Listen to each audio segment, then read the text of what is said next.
then at that point.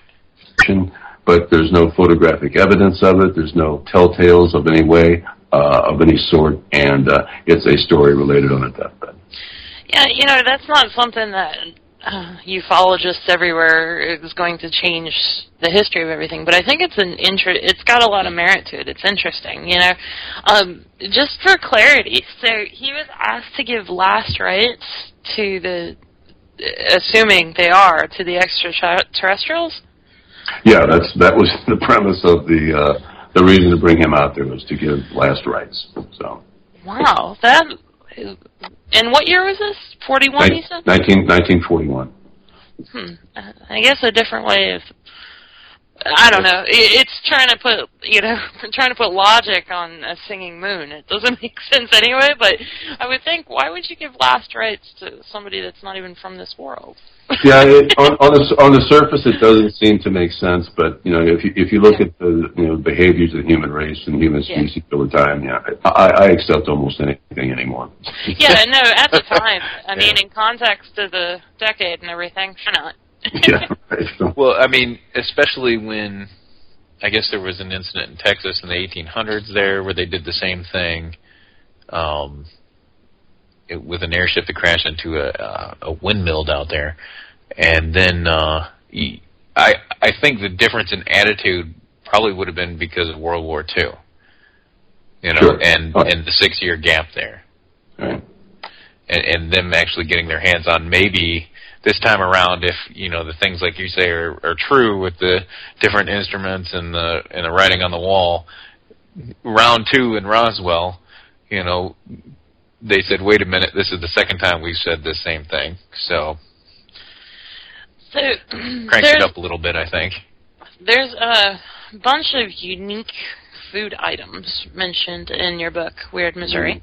Yeah. One of them that kind of intrigued me by name alone was the brain sandwiches. Yeah. What's going on with that? When I initially got ready to go out to Missouri to do the research, I had gone online and found about 30 different people, places, and things that I wanted to initially make sure that I went to. And the brain sandwich was one of the early ones. And my thinking was that as I was out there, I would talk to people, and they would then direct me to other, strange things that only they knew about, and, all that, 6 degrees of separation type thing. And that's exactly the way it went. But when I went in search of the brain sandwich, there was notably in South St. Louis, which is a Germanic portion of the town, and evidently 100 years ago or so, the Germanic people were very frugal and probably by necessity the way they led their life. So when they butchered an animal, they used everything. They even used the blood. They had blood soup to go along with the brain sandwiches. And Diekmeyer's did sell brain sandwiches up to about 7 or 8 years ago. Now, I did the research on Weird Missouri 5 years ago. And the brain sandwich had no longer been on their menu there for about 3 years, but they said not to worry. If I have to have a brain sandwich, you can go to Pat's on Oakland Boulevard in St. Louis, and they have brain sandwiches, which are deep-fried bovine brains that they serve to you on a couple pieces of bread and some French fries on the side, and that's your lunch or your dinner. And there's a picture of a brain, and it kind of looks like a pile of barbecued shrimp, or you can imagine kind of what it looks like. They dip it in batter and they deep fry it, and it's very popular. Yeah, that sounds. I've heard a lot of that too. No, I did not. I was gonna say. Sorry, Chip. I had to know. Yeah, that's okay. Sounds a lot like I heard what they used to do in Chicago at the stockyards up there is a lot of brain sandwiches too, and I know St. Louis has some stockyards going, so it probably was not only a cultural thing, but related to, we got a lot of this left over after the slaughter, so sure. Well, it's necessity. I mean, it's like in the South. Here, we're in North Carolina, by the way, Jim, but here, they have knuckles and feet and all sorts of craziness. Yeah. But, so, while we're on the topic of foodstuffs, also, it looks like you came across the Goober Burger? Yeah, the Goober Burger. That's pretty cool, actually. In Sedalia, Missouri, which is central Missouri, There's this little, actually it's closed now. It closed about 2 years ago, but it had been open for about 60 years. And it was called the Wagon Wheel Restaurant. And it sat on a corner of a very busy intersection. And about 50 years ago, they ran out of cheese for their cheeseburgers. And just being creative and spontaneous, the owner of the Wagon Wheel thought, well, I've got a lot of peanut butter. I'm going to put peanut butter on top of the burger, and that will be the topping today.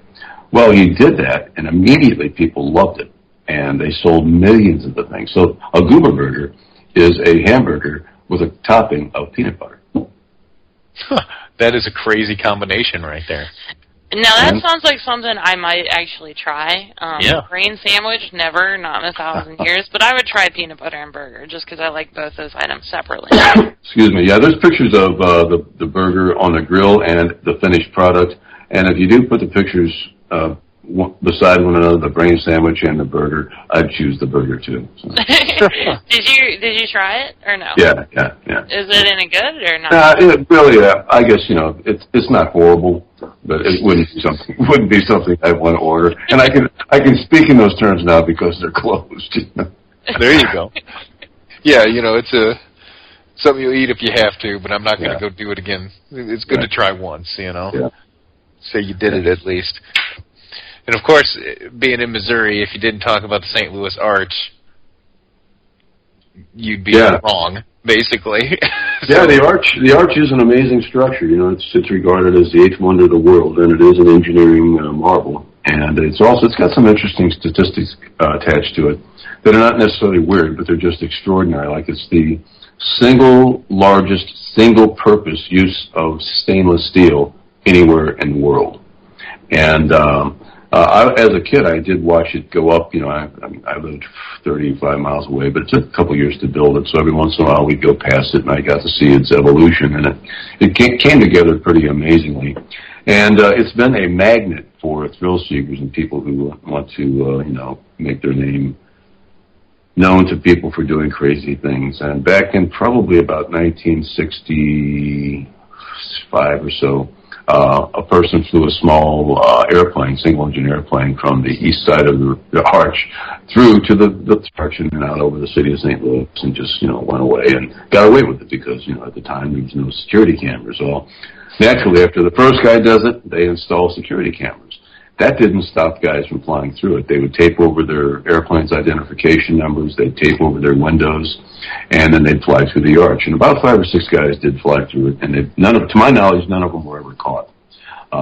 So it attracted, that kind of a person, but it also attracted a skydiver whose mission was to land on top of the arch, jettison his main parachute, and then jump off the arch using his reserve. Well, for that plan to work, you first needed to land on the top of the arch.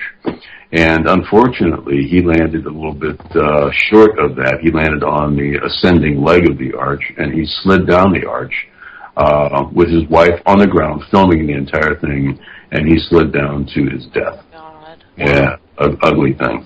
That's a risky venture anyway. I mean, to take that landing? Are you kidding me?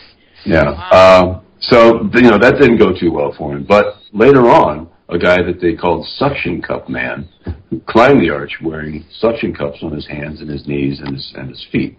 And I didn't see it. I've never seen video of it, but evidently he did it quite handily. It was nothing for him to do it.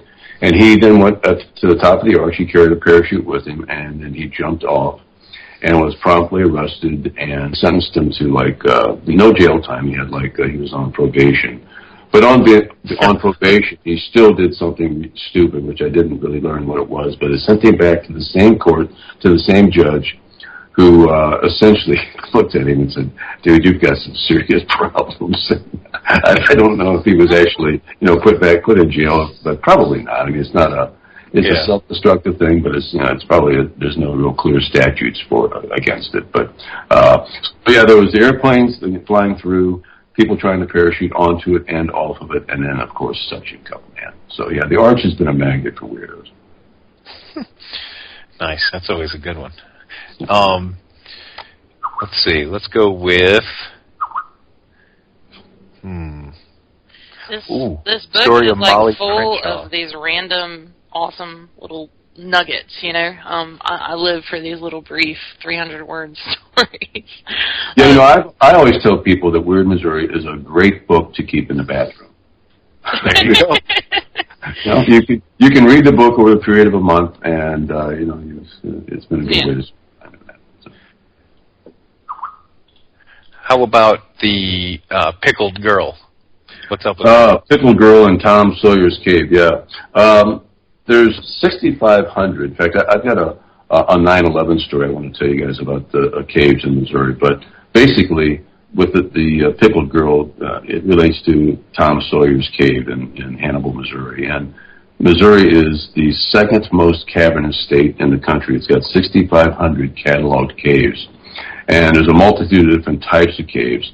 But Tom Sawyer's Cave is a very interesting cave in that it's not just a series of tubes that wander and meanders through the hillsides. This is a cave that has, actually I'm brain locking, I'm not going to come up with the name of it, but if you think of like a tic-tac-toe, a cross-hatching of passageways where you can actually have intersections that junction together, it's like walking through very tight canyons. And about 150 years ago, it was owned by a guy named Dr. Joseph McDowell, and he had been working on a process for embalming people. And unfortunately, in that same time period, his young daughter died.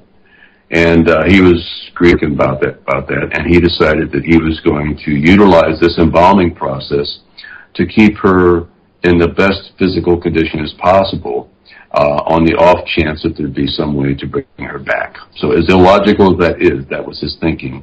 So he embalmed her, which essentially was a pickling process, and then he stored her in the cool confines of the Tom Sawyer Cave. And the locals knew about it, and the kids eventually got brave enough to go in there, and they located the body. And they would take new kids in there, and they would start telling ghost stories. And the two guys who were in charge of the shenanigans would sit just in front of the deceased little girl, and at the right time in the ghost story, one of them would reach down, lift up her head, and then hold a candle underneath her face, and that would be the way that they would, scare the bejeebers out of the new guy or the new kid. Yeah, that would scare the bejeebers out of me. Yeah, I don't think it would do anybody any good. Oh my goodness. So obviously his preservation methods work then.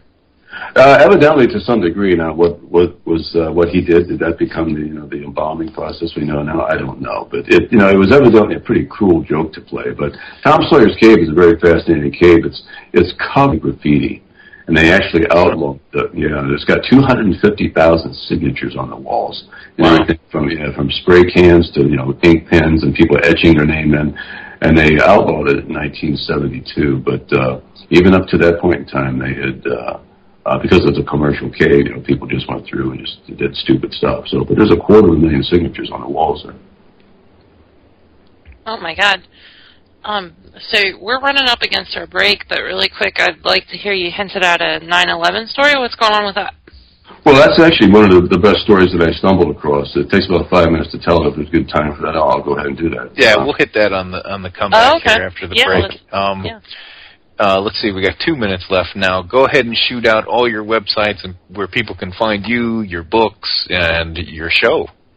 Well, they can find me on my website at www.straighttalks.com, STRAITTALKS.com. You can find Weird Missouri at www.weirdmissouri.com. And you can also go to Amazon.com and BarnesandNoble.com and a multitude of other smaller websites to buy Weird Missouri, and also for my other book, Deja Vu All Over Again. Yes, we'll definitely get into that one there, because that's a hot topic that book right there covers. That's definitely coming up around the bend, and everybody loves talking about for sure. And because I owe it to our listeners to check, is Weird Missouri available in a Kindle edition? Correct? It is not. It is a hardback book only. Ah, okay. Well, it's full of photographs. That would make sense. They don't convey very well to Kindle. Plus, you were saying it sounds like it'd be good coffee table material too. It is. It's a coffee table book. Yeah, I'm always looking for a good coffee table book. Sorry to interrupt, Chips. I always. No, that's fine. I wish someday to get a coffee table back in our house.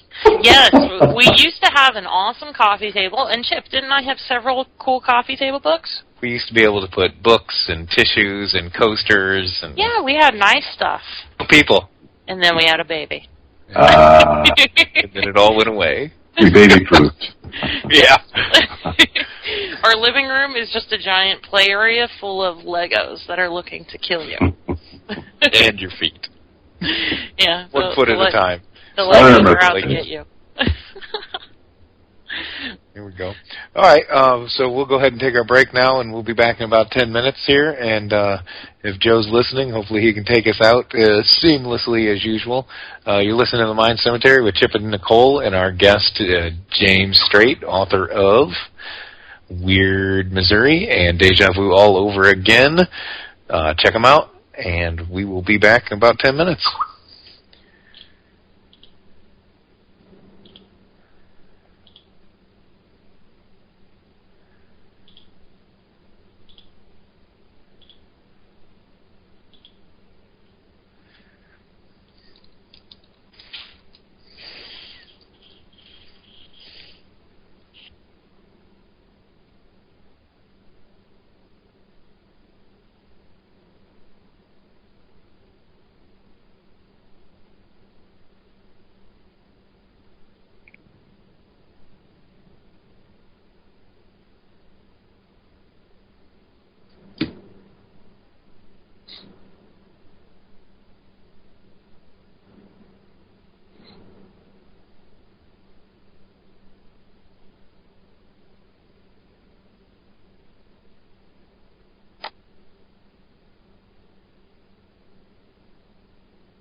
Time on the UFO Paranormal Radio Network. We're a parapsychic radio show that isn't afraid to push the limits. We have limits? Well, if we do, we... How about Bigfoot? Not really. You'll never find a Bigfoot. How about the lost city of Atlantis, then? Isn't that on Google Earth? No? Then forget it. It's never going to get found. Looks like I have my work cut out for me, then, as I take on a true skeptic as we discuss the latest and hottest topics in the UFO fields with some of the most provocative and informative guests to hit the airwaves. That's right, you do. And it all happens right here on the UFO Paranormal Radio Network, live every Monday night at 11 p.m. Eastern. Follow us on Twitter and Facebook, as well as mindcemetery.com.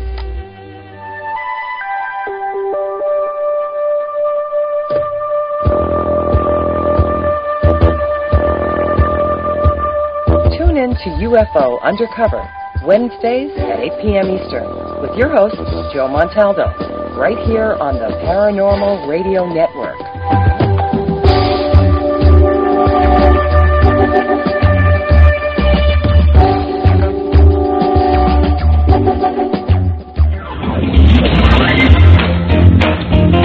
Light up your night with The Kevin Smith Show. Hi, this is Kevin Smith. Join me Monday through Friday right here on the Paranormal Radio Network.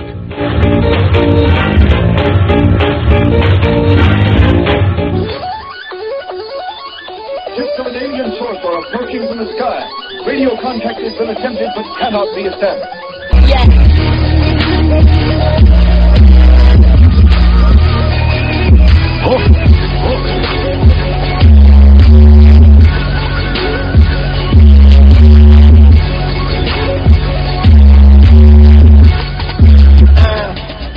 Welcome back to hour number 2 of the Mind Cemetery with your hosts, Chip and Nicole. The phone lines are open, and the number is 504-273-7379. You can ask our guests any of your questions or give us feedback. Don't forget to follow us on Twitter and Facebook, and visit our website, mindcemetery.com, for shows, news, and blogs.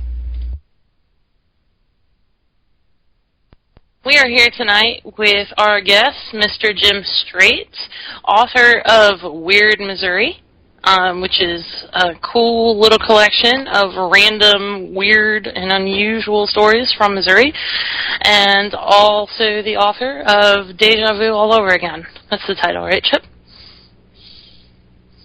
I'm alone. That's okay. Before we get back to our guest, I just want to let you guys know. Guess what? I injured my meniscus and my ACL. They're both torn. Just torn all to hell. I need surgery. Nobody cares. Nobody feels sorry for me. I'd like some pity. So if anybody wants to send some my way, please do. Well, I've been there, done that. Does that help? Have you? Yeah. Did you have the meniscus and ACL? No, not the ACL, just torn meniscus. And they did it. They fixed it arthroscopically, and it was, very quick turnaround.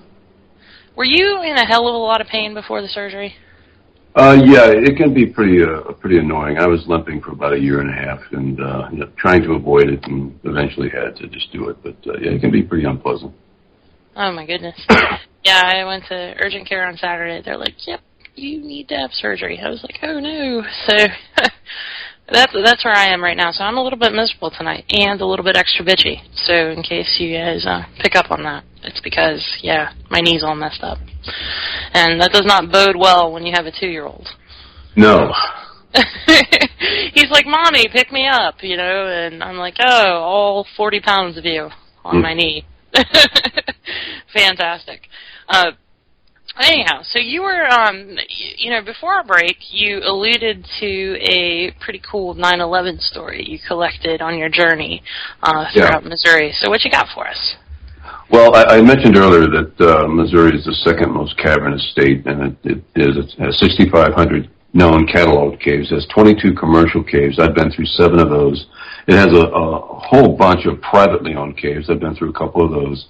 And then it has a cave that is a function of the morning of 9/11. And basically what happened was that the Green Tea Highway Department had been drilling a 13-hole blasting pattern to widen a road just south of Springfield, and Springfield is in the southwestern part of the state. And they had packed 3 of those holes full of explosives on the morning of 9/11, and then the events of the morning of 9/11 took place. And not many people are aware of it, but once the U.S. government was convinced that we were under legitimate terrorist attack, they issued a nationwide cease blasting order. So the Missouri DOT was now stuck with these 3 holes filled with explosives that they could not detonate, and they considered it a safety hazard, so they petitioned the government to be able to detonate those 3 charges, and they got permission to do it. They did, and when they blew that piece of land up, they opened up the mouth of a cave.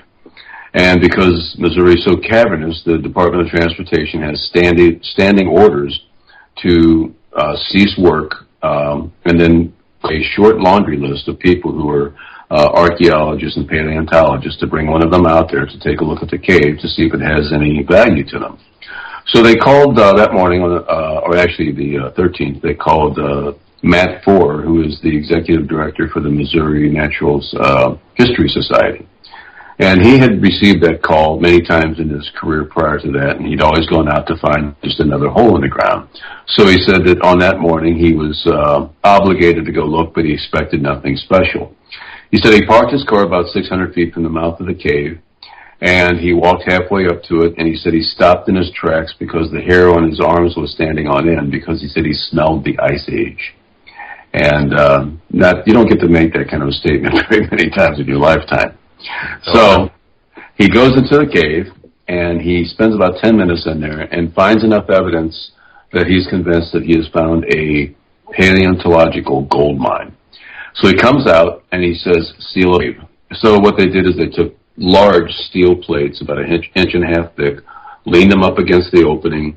They backfilled over that, and then they provided a 30-foot crawlway, which is just a big 30 or a 48-inch diameter steel or concrete sewer pipe that goes out 30 feet away from the mouth of the cave. Then it goes about 20 feet vertically, and it's sealed with a special locking seal. Now, at the time that I went through it, I actually went through it with my son, who went through it with me. There have only been about 100 people go through it, most of them being academics, and then the others being media. And that cave is a miniature isolated universe unto itself. It has countless species that exist nowhere else on planet Earth other than that cave. It's called River Bluff Cave. It has a website. If anybody wants to go to it, just Google www.riverbluffcave.com, and you can learn about some of the animals that used to live in there, which they had herds of peccary, which are these little pig-like animals that used to roam the lands. And then they had these short-faced bears, which were about 30% bigger than a grizzly bear. And they've excavated, at the time I was there, which was 5 years ago, they had excavated down about 36 inches through the different layers of sediment. And they had decided that Mathis said that we're going to cease any kind of excavation because I fear we're destroying things. And he was convinced that not too far into the future there would be better investigative mechanisms. He said, we're just going to sit on this cave for a while until things get better. And but even up to that point, they had discovered hundreds of new species. And it's really an interesting event in the sense that had they packed all 13 of the holes that they drilled full of explosives, and had they detonated them, it would have destroyed the entire cave, and we would never know about this. But because of the events of the morning of 9/11, that fateful thing, that cave was opened up, it's a new discovery, and it is something that even 5 years ago they had hardwired it so that they could do Wi-Fi tours of the cave, and he was giving tours to the University of Moscow, University of Paris, Rhodes in England, and they just bring people in from all over the world for virtual tours of this cave that turns out to be the oldest cave on the North American continent. It's dated as 1.4 million years old. I have the riverbluffcave.com site when you were saying that, when you were talking about it, and right. That short-faced bear they're saying up to 10 feet tall. That's what it would be. Yeah, been a big animal. There's actually, inside the cave, probably about 15 feet up on the side of the wall, which is a clay wall, are the claw marks of a short-faced bear that have probably been there for, 20,000 years, where this bear was in there in the dark, probably roaming around trying to find his way out. And this claw mark has got to be, 15, 18 feet up on the wall. And the claw, each individual claw is probably, maybe 2 inches apart, and it must have dug into the clay probably 2 or 3 inches. So it was a big animal. Wow. And when you say short-faced, just think of a bear's like snout just compact a little bit, it pushed in, not so much, long down, Yeah. But that's impressive as all hell right there. Yeah, I was blown away by the fact that, that discovery happened merely because of the events of 9/11. They would have destroyed that entire area with that explosion had they, lit the whole thing off. I didn't know they stopped blasting everywhere in the country during that. Yeah, they issued and it was only with a couple hours afterwards the time the airplanes hit the Twin Towers, they issued a wide cease blasting order because they wanted to create a known baseline. So anything after that, any explosion after that order, they figured would be terrorist related. Wow. Yeah. Since we're on the topic of giant animals, talk about the Ozark howler. The Ozark howler. Well, there's a couple of critters in Weird Missouri that are interesting stories, kind of folklore type stuff. But the Ozark howler was an animal that was related to me that was kind of a hybrid animal, kind of a cross between like a mountain lion and maybe a rabid dog. I don't know. But the interesting thing about the Ozark howler was that it was a nocturnal animal, and that the people that could relate the story to you had lived in the hollows of the Ozark Mountains, and evidently at 3 or 4 a.m. in the morning, this animal would make this horrendous howling sound that was evidently something that was a memorable event. So the Ozark howler was this animal that I never thought they'd ever seen. I never saw a picture of one. In the book, there's an artistic representation of what one might look like, but so it's an animal that is one of those animals that's probably created in the imagination of people at 3 a.m. They hear something and it sounds to be more than it is, but their creativity takes off, and here you've got this monster out in the woods. It's definitely a cryptozoological dream right there, I'm sure. Exactly. And talk about a booger dog. Is that pronounced correctly? Yeah, no, yes. It's the kind of a dog that you don't want to talk about in Starbucks. It turn people off, but definitely. But, a booger dog was another one of those fantastic folklore type things.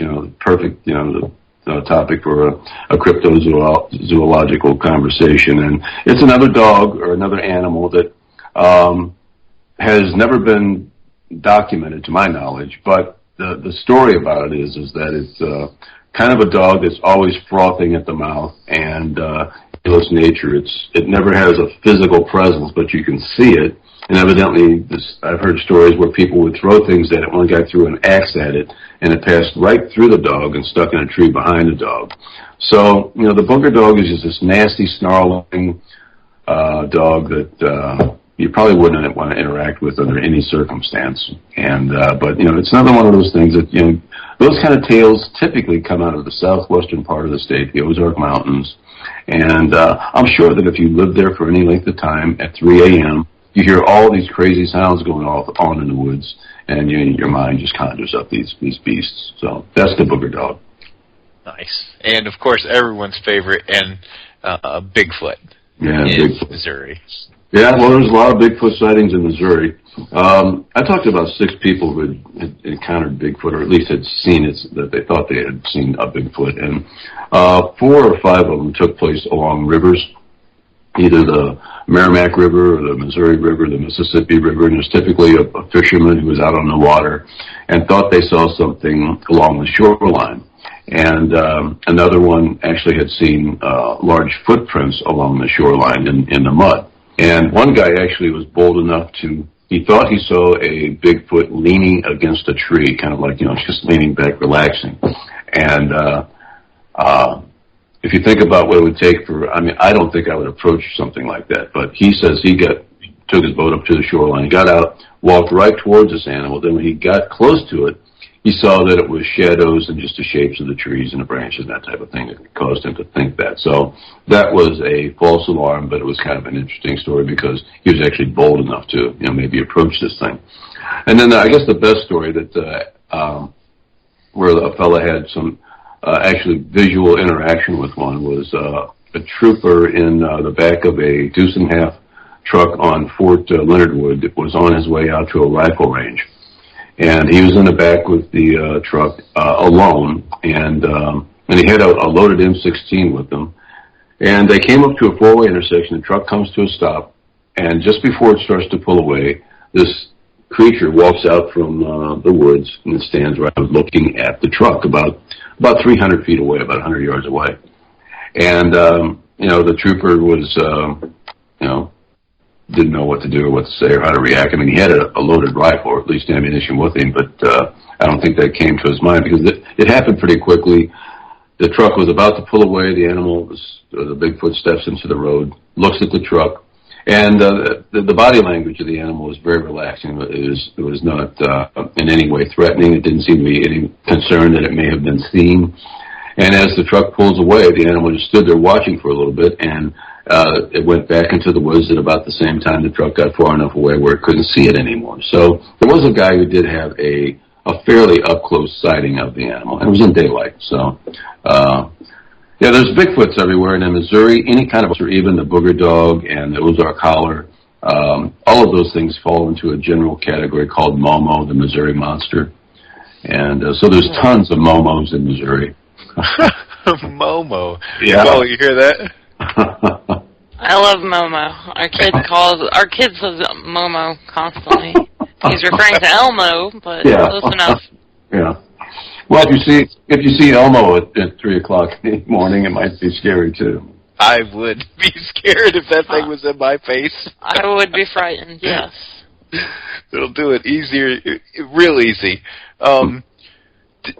Where do you stand on these kind of things? You think Bigfoot lives in general or exists, or what's your opinion on that? Yeah, with all of it, with the UFOs, and I talked to a lot of people about UFO sightings and crop circles and and Bigfoot and all the different apparitions and the ghosts and that type of thing. And I consider myself a cautious skeptic.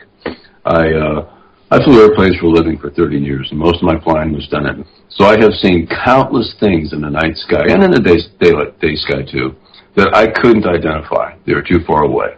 Or it was at night, and there's just, a series of lights.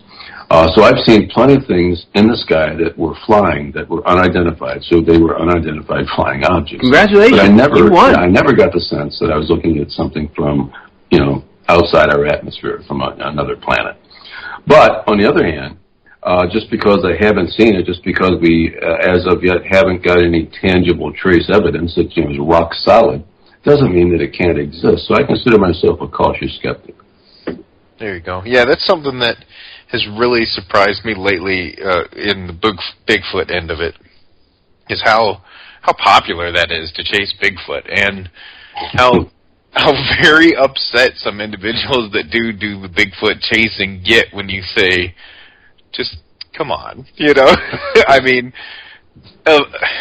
sure, I'd love to have this thing exist, okay? Don't get me wrong. I'd love for it to be true, but when my brain kicks in and tells me, okay, you're talking about a 6, 7, 8 foot animal, that's 3, 4, or 500 pounds, you say? Yeah. What the hell is he eating? And when did he stop eating?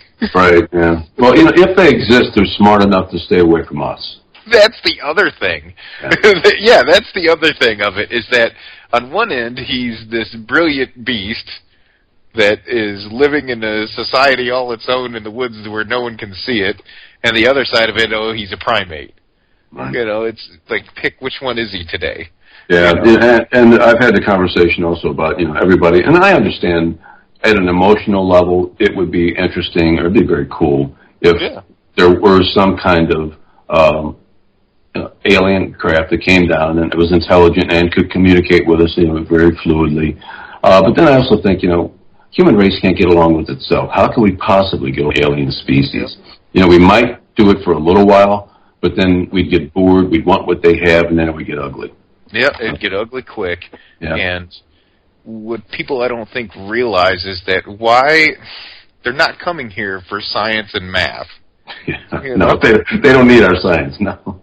Yeah, it would be all about either figuring out how our emotions work, because they don't have the same ones, right, or what's music all about, and what's this art here, and your TV and your movies and pictures and all that kind of stuff. It won't be, oh, hey, look at my computer. Get that out of my face. Is what he's going to slap it out of your stupid monkey hands. You know. You look how different human beings. I mean, we're all the same species, but depending on where we're born and under what circumstance we grow up, we're almost alien to one another. Yeah. So you can imagine what some creature growing up in another, on another planet would be like. I mean, it would just be. I think it's virtually almost impossible to conjure it. But I understand the desire and I think there's an emotional need in a lot of people for that to be true. Yeah, just to liken it to, just take a vacation to a secluded island somewhere sometime.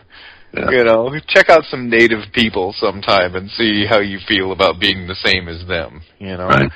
And you after you get past the 10 fingers and toes and 2 eyes, it's pretty much over, It's pretty much it. And, it's definitely hard to comprehend that kind of stuff happening, and like you said, us even getting along with them, let alone ourselves. And there's a lot of hopefulness that we'll all get around together, magically get along. And it's like, who's to say, that there aren't factions of humans that would sidle with them, just to gain an advantage somewhere along the line, because we've never seen that happen before, right? Yeah, right. So, well, it's a big universe. So, is it possible that another sentient being evolved somewhere on another planet? Yeah, I guess it's possible. But what would be their motivation for coming here?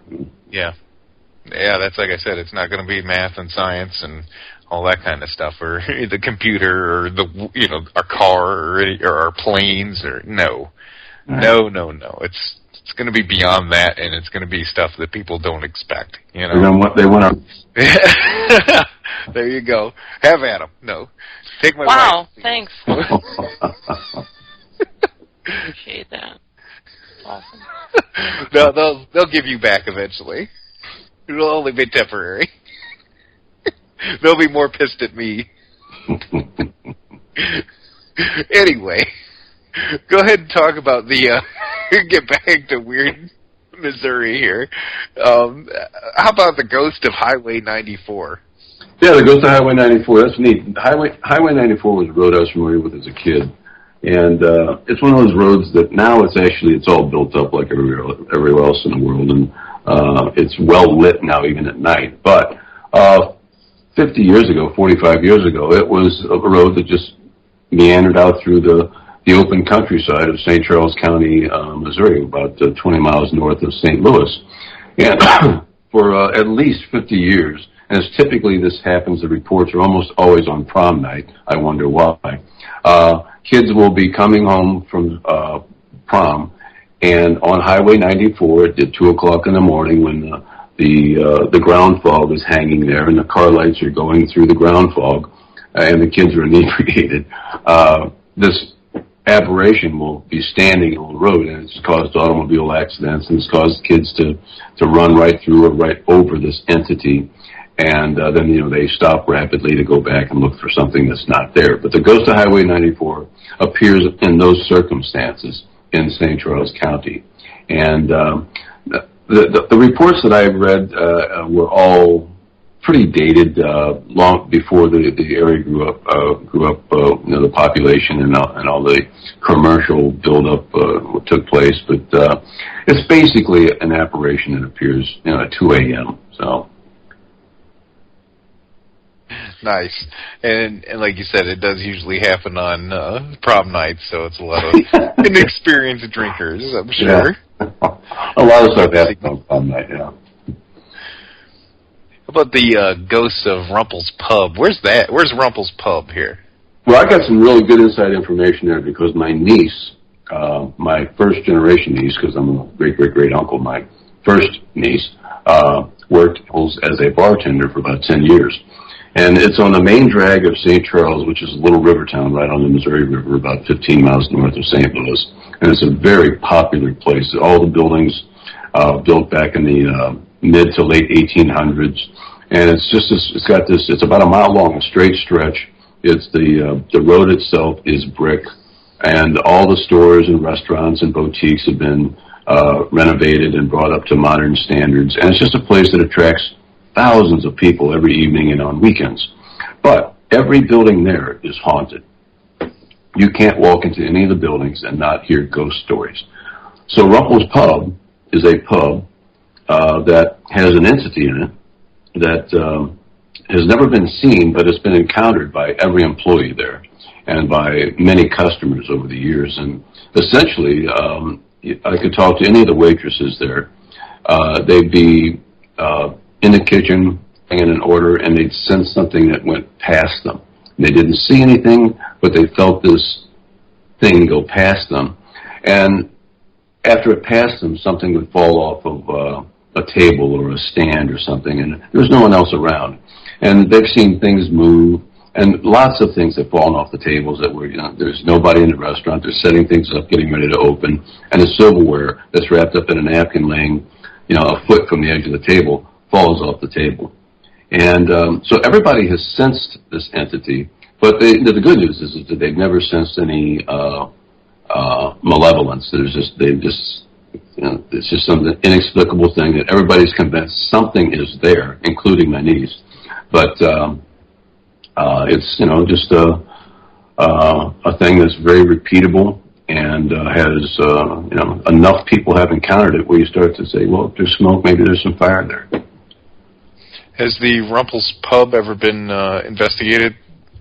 I don't think they've ever had any paranormal investigators in there. Now, it's in Weird, Missouri, so I know a lot of paranormal people have their hands on Weird, Missouri, so they may have contacted them, but my niece hasn't worked there for at least 5 or 6 years, so I don't really know what transpires there now. But Rumpel's is, it's probably if you went into any of the buildings there, you'd probably get similar stories, but I know this one intimately because of my niece. There you go. Cool. That's good way to get the ends right there. Yeah, right. So who's experienced it directly, and that's we've had investigations ourselves. We've gone on, Nicole and I, and even if it's happening right there, she still won't believe that it's paranormal whatsoever. Oh, please, nothing happened. I know, nothing happened, Nicole. That's fine. Just things moving in the room by themselves. Nothing happened. But let's get to it. The last thing I want to talk about here is the floating blue babies. Now, I think I've heard something about this before, but go ahead and jog my memory. Yeah, that was, I was staying in a hotel near Cape Girardeau, which is southeast Missouri, right along the Mississippi River, and I'd probably been in the state 3 or 4 days. And any hotel I would stay in, any gas station I'd go to, anybody I ran into, really, I'd explain why I was in the state and ask if they knew of anything that might be appropriate to put in the book. So I was talking to a young hotel clerk, and she was probably 22, 23, and she says, oh, yeah, go right down here about 30 miles is Carpenter's Cemetery. And my boyfriend took me there when I was a senior in high school. And he took me back there at midnight, and, we pulled back all the way to the back of the road, and the cemetery's back there, and there was fog all over the place, and he pulled his car, put the headlights into the fog, and there's this little blue ball bouncing all over the place, and it looked like, at times it looked like this little baby. And so she said, I started screaming at him, saying, tell him to take me out of here. And, she said, I finally convinced him to leave, and he was laughing at her. And she said, I never went back. She said, but I've seen it, so I know it's real. And she told me how to get to it, so I found it very straight away. And it is. It's a cemetery that's located about probably half a mile off the road, but it's this little dirt road that you go back, and it's kind of like you're driving through a tunnel that's overgrown. But it's traversed enough that it's a clear shot back there. And when you get to the end of the road, what you run into is a berm that has a railroad track on top of it. So you're forced to turn around. And if you turn to the right, you're going to see the cemetery, which is an old cemetery. 150, maybe 200 graves. And I don't think anybody's been buried there in probably 5 decades. But they still cut the grass there once in a while, so it's an obvious place where people occasionally go. But I can see, I went there in the daytime, but I could see if you went there at midnight and you had psychologically prepared your victims and you went there and you swung your lights down across the tombstones, it would be very easy for, some kind of a mind game to take place where you could see something, some kind of a light moving around, especially if there is ground fog, and that the area was prone to ground fog. So, again, I think it was, a story built upon the imaginations of people seeing things or embellishing things that weren't there. But I talked to, over the following 2 weeks or so, I would kind of like revisit stories with other people just to see if they had heard of it, to validate it, or just to kind of like a checks and balance type thing. And several people had heard the story; they were aware of it. So it's a story that's very common, at least in that general geographic area. Nice. Yeah, that's part of the fun, though, right there, isn't it? Is just front-loading people when you're going to those kind of sites. Try to get them worked up before you even get there, and being that far out, it is going to be quite a drive and plenty of time to talk about those things. Yeah, it's just like all those visual puzzles. If you see a visual puzzle and they say, "Can you see the X?" Well, of course you're going to see the X. But if they ask you what do you see, then you got to see whatever you see. So yeah, you're right. If you front load it like that, you can probably get people to see a lot of things. There you go. And before we get done here in our last few minutes, let's talk about deja vu all over again here. And it definitely has nothing to do with Yogi Berra. So no, it doesn't. Can you tell us the basic premise of the story here? Well, the basic premise, I chose to write about the topic because it was going to give me the opportunity to market the book all year long. And the germ of the story takes place because of December 21st of this year being the end of the Mayan long count calendar. The Mayans had 3 calendars. They had a religious calendar, they had a solar calendar very similar to our Gregorian calendar, then they had this thing called the long count calendar, which is 5,125 years old, and it just happens to come to this year on December 21st. And people all over the world are reading things into it that may or may not become reality. I'll tell you that I have a 100-mile bicycle ride planned on the 22nd, so I'm thinking I'm going to make it through. But in the book, the premise is that 5,125 years ago, a very youthful Mayan mathematical savant, a young girl, created a time loop out of necessity because her father had killed her young lover. And she took exception to that, so she created a time loop that began just when she met her lover and ended just before he was murdered by her father. And she thought she had created her own private eternity. And then that's the very entry to the story. And then the story picks up on the morning of Wednesday, 8:19 a.m. at December 18th of this year. And a modern equivalent of that Mayan mathematical savant who now works for DARPA, which is a government think tank, discovered this time loop and understands that they now have 57 hours to save the world. And the balance of the book is that 57 hours of she and a male compatriot battling the forces of evil bureaucrats and Marys and murderers and a misguided elite military unit and that type of thing. So it's a long chase story with some butt kicking and some danger and some flying and some sex and then it comes to the end. And I'm not going to mention what the end is, but we get to that moment that we're all going to face here in a few months. And then there's an epilogue. And I'm not going to say what that is either. But basically, that's the germ of the story. It's justified by, the Mayan calendar coming to an end on the 21st of December. But it's basically an action-adventure chase story. Nice. You got to love that. And that is definitely something hot for this year that everybody talks about. And a lot of people have different theories, of course, on what exactly is going to happen on the 21st of December. Did you happen to see that news release about how they found another Mayan calendar? Yes, I've seen multiple stories about all of this. Yeah. What's yours? What's one you're talking about? I don't even recall. It was several months ago. Yeah, it wasn't that long ago, I don't think, because I remember you were throwing it in my face, of course, because... Yeah. Basically, I said to Chip, I said, are you going to be pissed off when the world doesn't end on December 21st, considering all the stuff you've bought for it? Yeah, right. Well, why would it the world isn't in complete turmoil? You know, that's odd, right there. Yeah. First of all. Second of all, there's nothing wrong with being slightly prepared, considering we are in kind of a hurricane alley here and can be hit with something like that. So it's still, all these things have usefulness beyond 2012, you know? So, you know, when you're busy drinking pond water sometime and I'm drinking out of some bottled water with my son, and I'll say, no, remember, this was all stupid, you know? Yeah. This is all very dumb. You have your water over there. So is Nicole saying you're a prepper?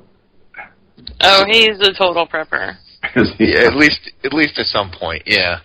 Because I sit and I watch that show, you know, the Doomsday Prepper show, and right. And I think to myself, you know, some of this is just kind of, you know, it's futile because you can't. There's no real long-term solution. You know, if everything goes bad.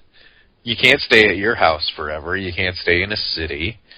You know, you're going to have to go somewhere halfway warm, and you better bring a bunch of seeds with you. Yeah. You know, and then, you know, do you really think you can do this with you and 5 other people? Yeah. You know, because... Well, you know, yeah, you're right. I mean, all of those things are possible, but I can tell you that the way it really happens is in deja vu all over again. There you go. Yeah, because, you know, you need some serious community help, you know, and you all have to be on the same page. And like you said, well, good luck with that, because someone's going to want an advantage somewhere. Yeah. You know, if the world comes to an end, the world comes to an end, and none of us are going to be able to do anything about it. That's Nicole's opinion on the whole thing, is if it's going to happen, it's going to happen, and let it happen quick as possible, kind of thing. Well, Nicole, you need to read Deja Vu all over again. Ask your question, Nicole. Do it. No. Is it going to be on? Oh, yes. Is it going to be on Kindle? It is, yes. It Yay! Is okay. When? That means it's there now. That means I can read it. It's on Kindle. It's on all of those electronic readers. You can get it on Amazon and Barnes & Noble and Smashwords and other places. Nice. Perfect. That you sold right there. There's not one physical book coming through this door unless it's for a show or something like that we get sent to us every once in a while, because it's all Kindle fest here and there. Oh, really? My Kindle. Yeah, you're an e-reader type? Oh my goodness, yeah. I left a Kindle on a plane when I was on a business trip, so I had to get like a new one overnighted to me. I cannot live without it. I own one, but it's a paper. I don't read it. Nice. My mind evolved with paper books, and I'm a dinosaur that way. I like the tactile feel of a book, but the problem with paper books for me is I just digest books in mass quantities. Like I read probably 2 books a week, right. And I don't have the space for them anymore. Yeah. You know. Well, no, the e-readers make practical sense. There's no doubt. Yeah. I mean, you can put how many books can your little e-reader hold? I mean, probably thousands. Thousands, yeah. Yeah. So I mean, it makes practical sense, but I just can't enjoy the event, the process. So. Yep. Well, we'll make sure you get a book. Yay. I'm down. There you go. Made her day right there. Usually she doesn't dig reading all the books that come through the door, you know. Yeah, and it's simply because they're not in my Kindle format. Yeah. I'm like, I can't carry this. It doesn't fit in my purse nicely. When we get closer to, what do you expect to see out of people in general? Well, I think it's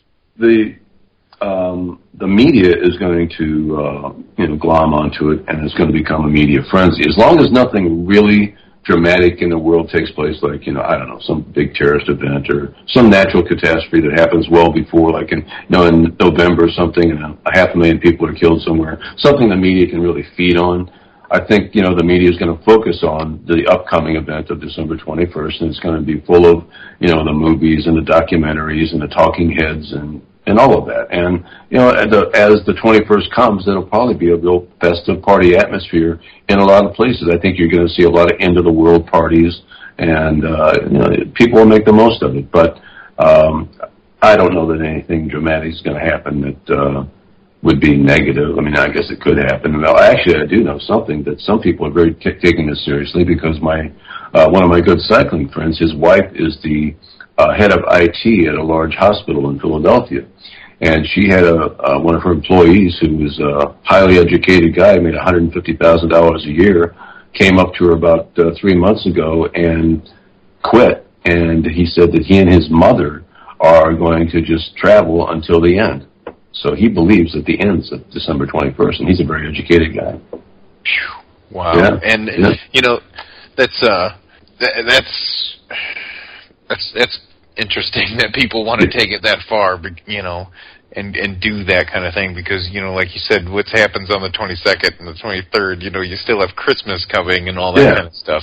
It's, it's not this literal light switch, that people are talking about. I mean, I don't understand why they would put all the weight into that kind of thing. I don't know, Chip. You might want to read Deja Vu all over again.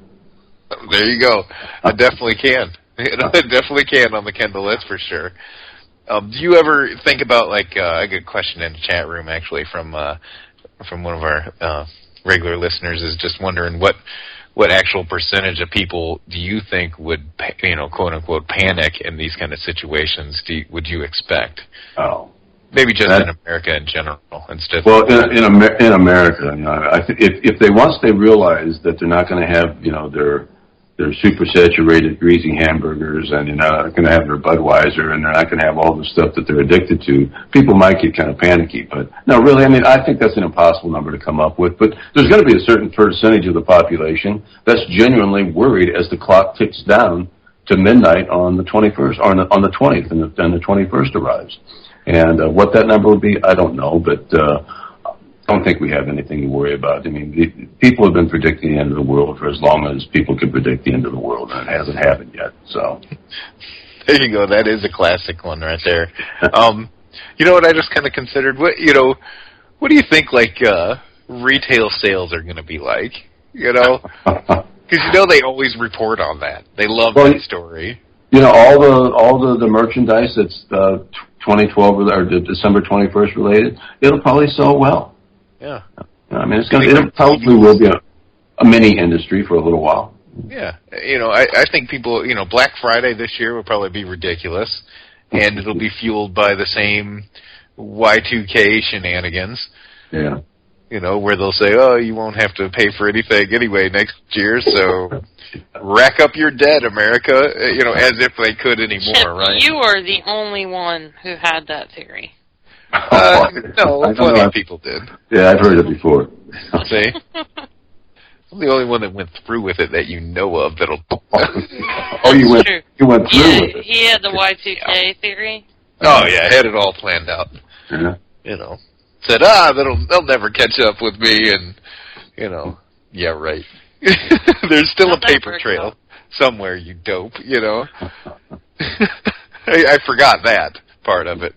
We weren't that advanced yet, where it was going to be completely electronic, that's for sure. But yeah, I'm just doing basic stuff, basic food, water, canned stuff, all that kind of stuff. And the worst part of it, knowing that I'm stocking up on it, is, the part where you're going to have to leave and get out of the city. It's like, okay, well, I got an Alice pack, and then all the other stuff, and you can't hoof it all, I need an animal of some sort. I need a donkey. You should have bought a farm, man. Yeah, exactly. Instead of living here, and I was hoping to get out of here by then, but that didn't work. So I think I'm just going to have to use a wheelbarrow and go old-fashioned with it. Well, the fact that you're stocking up on things, when the 22nd comes, you can just start eating that stuff. Yeah, that's what I was telling Nicole. I was like, I'll just take an MRE to work with. I've been sneaking some of the rations. In fact, I had a can of the pears today. Yeah. Just bought another rack of just a little case. Yeah, just every week or something, buy something silly. Some dehydrated something here and there. But you brought up a good point about the addicted foods that get to you. Man, I'll tell you what. I mean, I'm addicted to diet soda, that's for sure, and soda in general, because after like 2-3 days of not having it, man, I feel like I'm like, God, it's been forever since I've had a soda. I don't think that's soda. Honest to God, I think that's caffeine for you, Chip, because you drink Mountain Dew. He drinks Diet Mountain Dew, so it's not the sugars, but there is a lot of caffeine in that. You're right. You're right, Nicole, because I just had to take a stress test about a month ago, and I had to fast for a day, and I couldn't have any caffeine-related stuff. In the morning of that test, it'd have been about at least 26, 27 hours. I hadn't had any iced tea, and I drink iced tea constantly, and I had a caffeine headache. Yeah. Yeah, that's drinking all the tea as well. That's definitely caffeine, Chip. That's not the soda itself. Well, that's good to know. I'm similar with, I think, with carbohydrates. That's my downfall, but I was, like, reading online or whatever, and there is legit carbohydrate addiction. Like, I feel crappy when I don't have some. Sure. Have some goldfish. I know. It's generally not a good food, and certainly one I'm going to have to wean myself if there's some kind of disaster. Carbs will be on the short, but... Yeah, well, living in this country, it's very difficult to not be addicted to something. Yeah. That's for sure. And that's definitely by design, I think, and, there's money gotta in keep it that way. Why not get people addicted? You create a returning customer base. Yeah. Didn't we see that in, we watched that, the McDonald's documentary, the Super Size Me. And, the other day, yeah.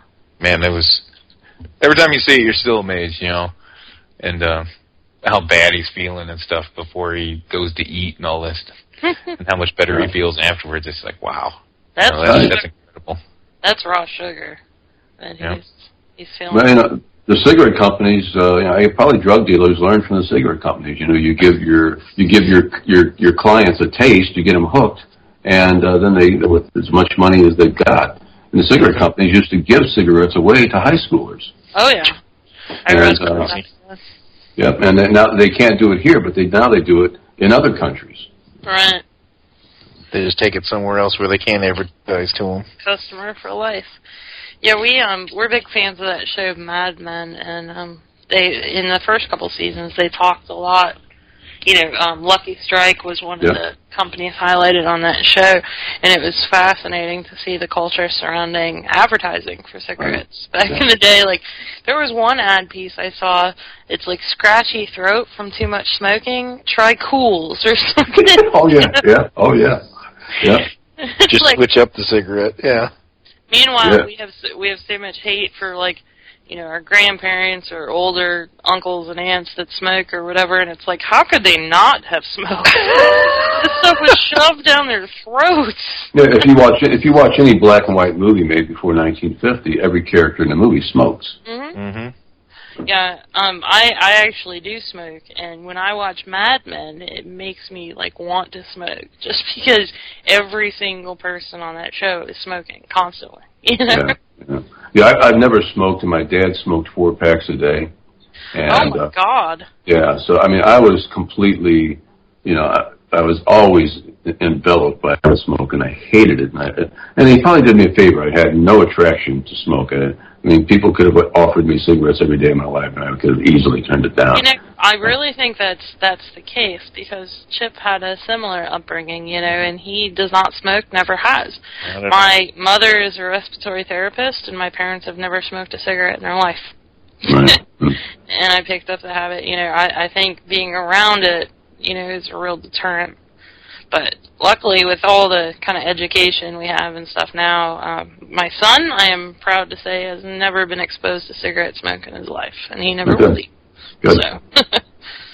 Oh yeah, he's never seen that kind of stuff. That is interesting to think of, there.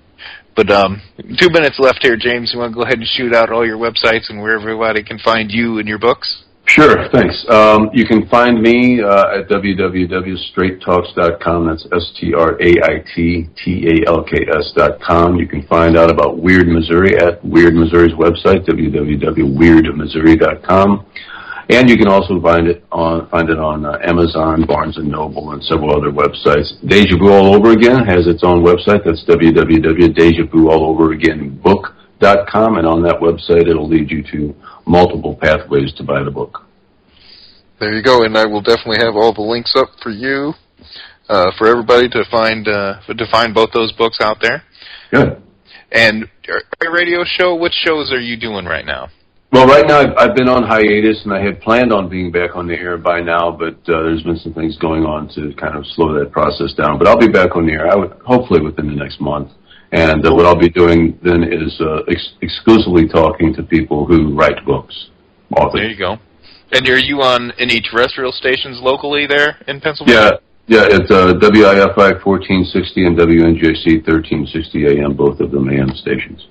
Cool. Do you actually get to go to the stations and do the show from there, or do you just do it from home Skyping? I can do it either way. I go to the station probably half the time. Cool.